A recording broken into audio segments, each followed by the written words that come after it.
po mga mamamayang, magandang hapon po sa inyong lahat. Ngayong hapong ito ay mayroon pong lulutuin si Mama Yeps. Hello po Mama Yeps. Hello po sa inyong lahat. Ang recipe po na lulutuin natin ngayon ay chicken with broccoli. Ito na po yung ating mga ingredients.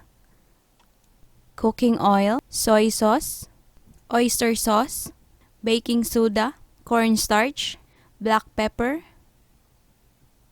broccoli, spring onion, red and green bell peppers, carrots, chicken thighs, onion, garlic, ginger, seasoning, brown sugar, at saka isang pirasong itlog. So, yan na po lahat yung ating mga ingredients na kakailanganin.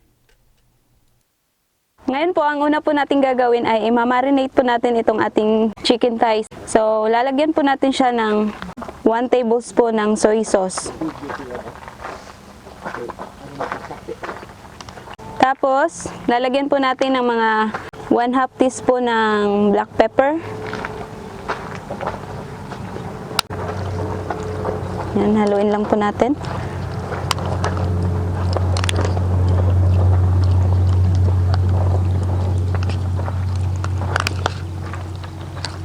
Ngayon po, dadagdagan po natin siya ng mga 1 tablespoon na tubig. Tapos, lalagyan po natin ng egg white. Bali, egg white lang po yung gagamitin natin.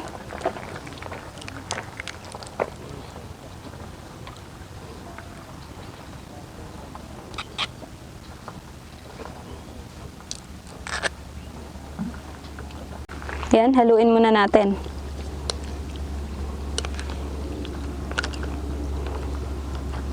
Tapos yung sekreto po para pag pinirito na po natin yung ating manok ay hindi siya titigas. So lalagyan po natin siya ng konting baking soda. Mga 1/2 teaspoon.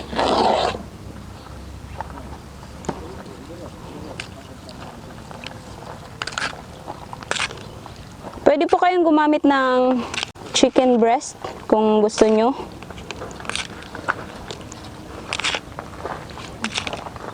Ngayon, pwede na po nating lagyan nitong ating cornstarch. Mga 2 tablespoon.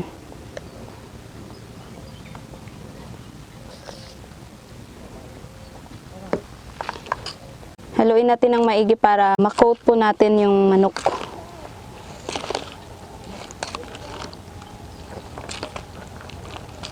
Yan. So, pag na-mix na po natin ng mabuti, hayaan po natin to ng mga 5 minutes para talagang malasa yung ating manok. Ma-absorb niya yung mga sangkap na nilagay natin. Ngayon po, after 5 minutes na na-marinate po natin yung ating manok. So ngayon, ready na po natin itong prituhin. So, magpapainit lang po tayo ng oil dito sa ating kawali.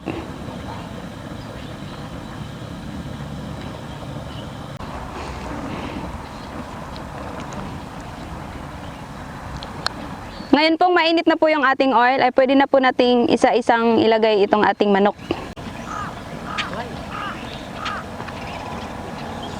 Yan, lulutuin po natin to hanggang sa gumanda po yung kanyang kulay na magiging golden brown. Babaliktarin po natin mamaya para yung kabilang side naman po yung maluluto. Yan muna, ito pang pangalawang batch na lang po ito.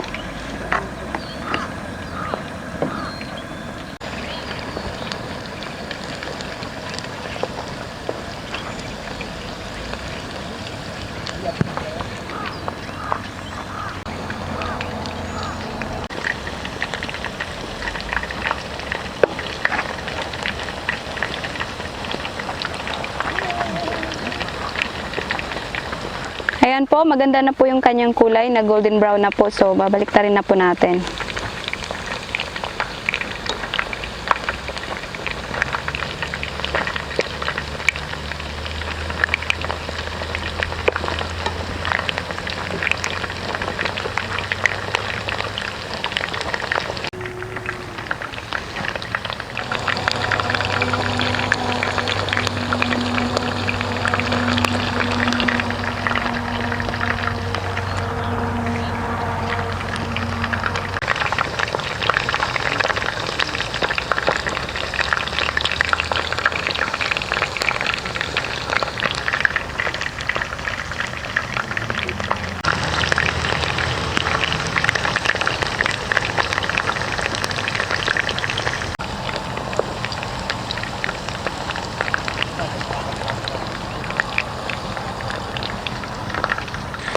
Ngayon po na medyo gumanda na po yung kanyang kulay, ganito na. So, hahanguin na po natin.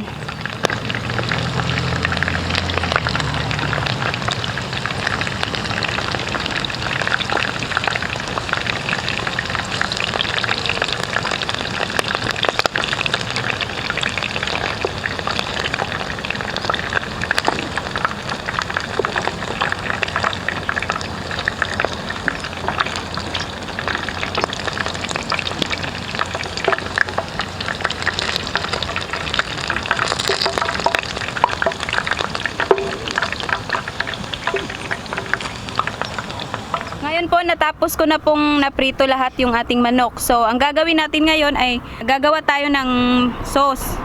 So, ngayon dito, maglagay po tayo ng 2 kutsarang soy sauce.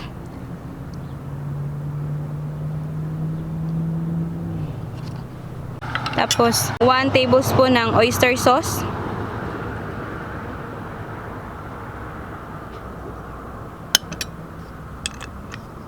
Tapos lalagyan po natin ng mga 1/2 cup ng tubig.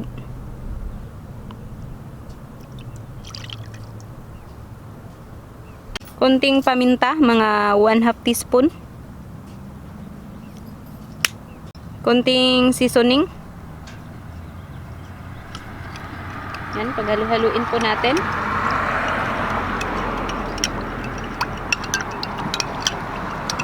Tapos para mabalance po yung kanyang lasa, lalagyan po natin ng mga 1 tablespoon ng brown sugar.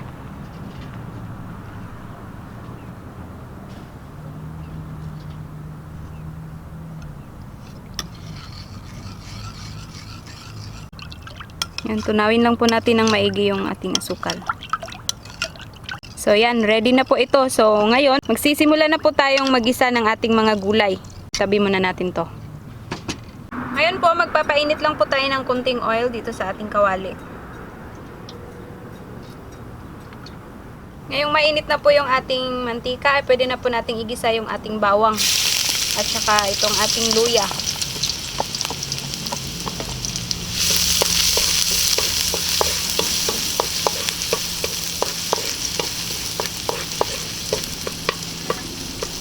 Ngayon po ay pwede na po nating isunod itong ating sibuyas.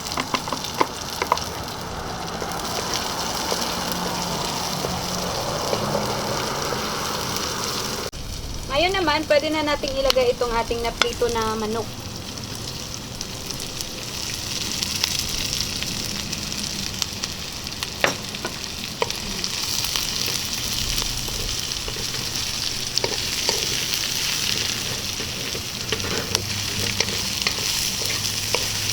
Haluin lang po natin.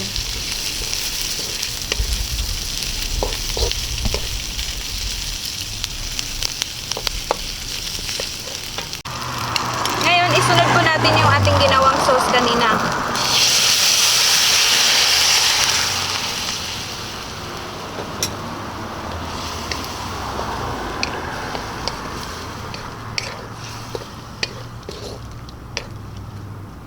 Ngayon po, pwede na po nating ilagay yung ating carrots.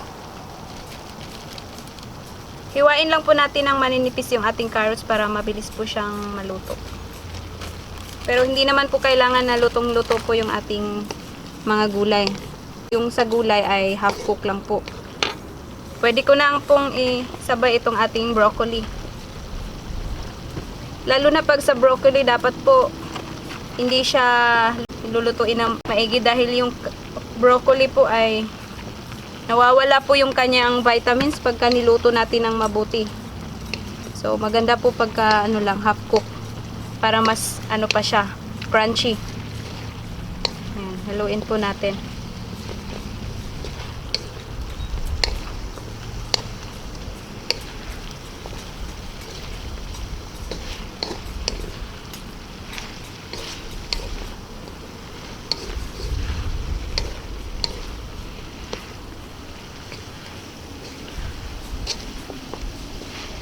Ngayon po, pwede na po nating ilagay itong ating red and green bell pepper.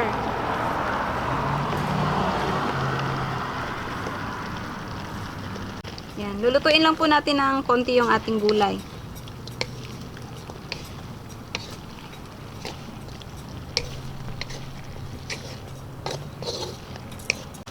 Tapos ngayon, habang hinihintay po nating medyo maluto yung ating gulay, dililute po tayo ng cornstarch sa tubig para pampalapot po ng ating sabaw or yung magiging sauce niya.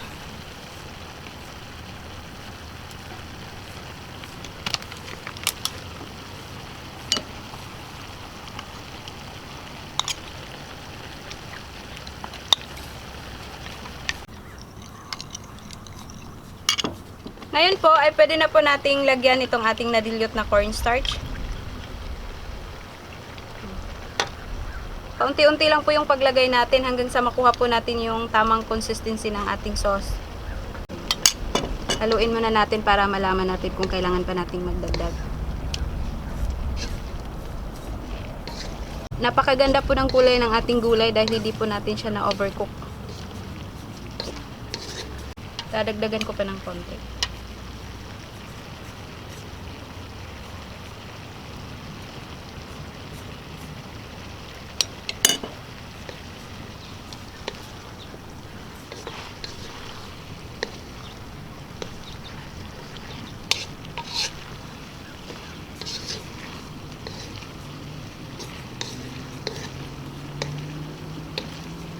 Ayan. Sa tingin ko, ready na to.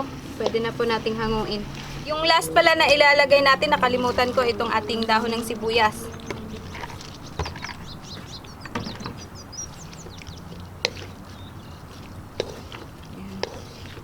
Ayan, hahanguin ko na po para matikman na po natin.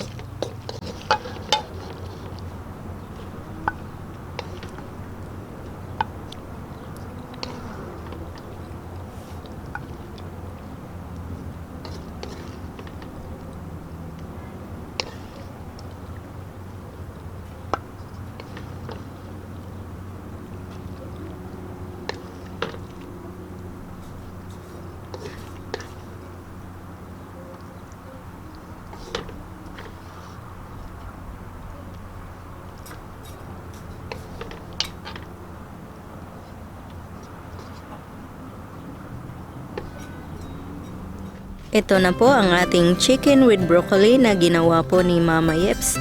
Sana po ay nagustuhan nyo ang reseping ito. Sana mag-like, mag-subscribe at mag-share po kayo. Maraming salamat po sa inyong panonood. Ito po ang inyong Ate Mayang na nagsasabing, mabuhay!